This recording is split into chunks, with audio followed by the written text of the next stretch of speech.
గౌరవ ముఖ్యమంత్రి గారు మాట్లాడిన విధానం ఏదైతుందో రాష్ట్ర ప్రజలని మొత్తం సభని తప్పుదోవ పట్టించే విధంగా చాలా దుర్మార్గంగా మాట్లాడారు సార్.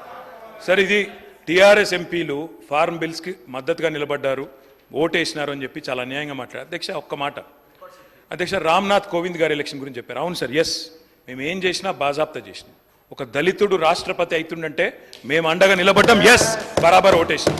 ఉపరాష్ట్రపతిగా ఒక తెలుగు బిడ్డ అవుతున్నాడు వెంకయ్య నాయుడు గారు అంటే ఎస్ అండగా నిలబడ్డాం, ఓటేసినాం. కానీ తదుపరి మళ్ళీ నెక్స్ట్ టైం ఇంకొకరిని పెడితే మేము ఉల్టా క్యాండిడేట్ని పెట్టినాం యశ్వంత్ సిన్హా గారితో. మేము మద్దతు ఇవ్వడమే కాదు సార్, నేను పోయి రాహుల్ గాంధీ గారు పక్కన కూర్చొని పార్లమెంట్లో మా పార్టీ తరఫున నేను సంతకం పెట్టి వచ్చిన సార్. వారు ఈ రకంగా మిస్లీడ్ చేయడం తప్పు.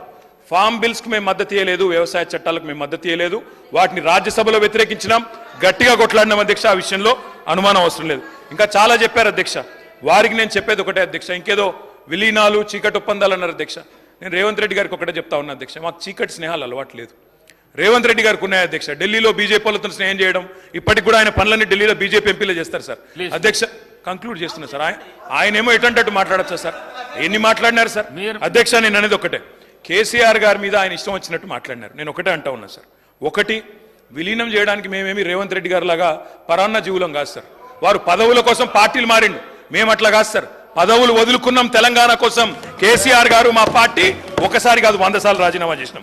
ఆయనలాగా మేము పరాన్న జీవులం కాదు. ఇంకొక మాట అధ్యక్ష, ఇవాళ బీజేపీ వాళ్ళతో చీకటి స్నేహం ఎవరు చేస్తున్నారు సార్? ఎందుకు భయపడుతున్నారు? మోడీ గారి పేరు తీసుకోవడానికి కూడా ముఖ్యమంత్రి గారు కేసీఆర్ పేరు చెప్పకపోతే బతుకుదేరు లేదా సార్? మోడీ గారి పేరు చేయడానికి కూడా ఎందుకు భయపడుతున్నాడు ముఖ్యమంత్రి? అంత భయం ఎందుకు సార్? అందుకే మేము అనేది అధ్యక్ష, ఇవాళ నోటికొచ్చినట్టు మాట్లాడితే కాదు, తప్పకుండా రాష్ట్ర ప్రజలకు సమాధానం చెప్పాలి. 8 ఎంపీలున్నా తెచ్చింది గుండు సున్నా.